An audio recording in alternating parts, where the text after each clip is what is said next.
There's an old saying that the competitive market model seeks to create the best possible goods at the lowest possible prices. This statement is essentially the incentive concept which justifies market competition based on the assumption that the result is the production of higher quality goods. If I was going to build myself a table from scratch, I would naturally build it out of the best, most durable materials possible, right? With the intent for it to last as long as possible. Why would I want to make something poor, knowing I would have to eventually do it again and expend more materials and more energy? Well, as rational as that may seem in the physical world, when it comes to the market world, it is not only explicitly irrational, it is not even an option.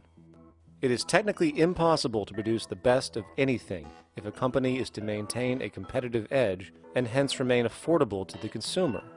Literally everything created and set for sale in the global economy is immediately inferior the moment it is produced, for it is a mathematical impossibility to make the most scientifically advanced, efficient, and strategically sustainable products.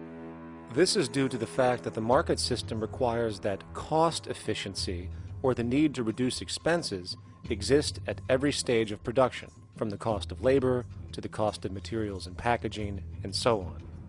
This competitive strategy, of course, is to make sure the public buys their goods rather than from a competing producer, which is doing the exact same thing to also make their goods both competitive and affordable. This immutably wasteful consequence of the system could be termed intrinsic obsolescence. However, this is only one part of a larger problem.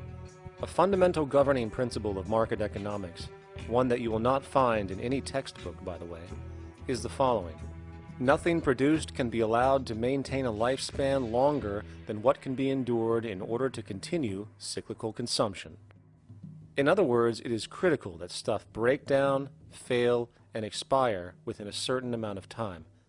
This is termed planned obsolescence. Planned obsolescence is the backbone of the underlying market strategy of every goods-producing corporation in existence. While very few, of course, would admit to such a strategy outright, what they do is mask it within the intrinsic obsolescence phenomenon just discussed, while often ignoring or even suppressing new advents in technology which might create a more sustainable, durable good.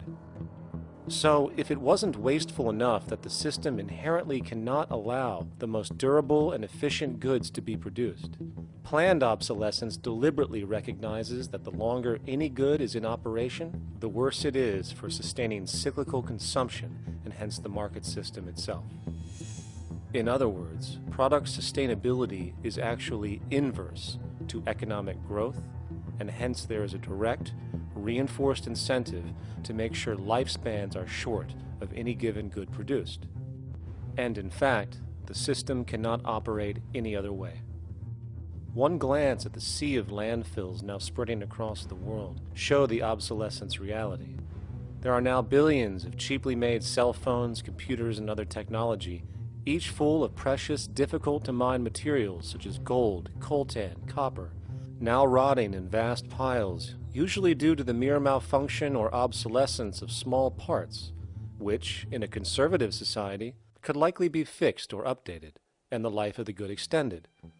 Unfortunately, as efficient as that may seem in our physical reality, living on a finite planet with finite resources, it is explicitly inefficient with respect to the market. To put it into a phrase, efficiency, sustainability, and preservation are the enemies of our economic system.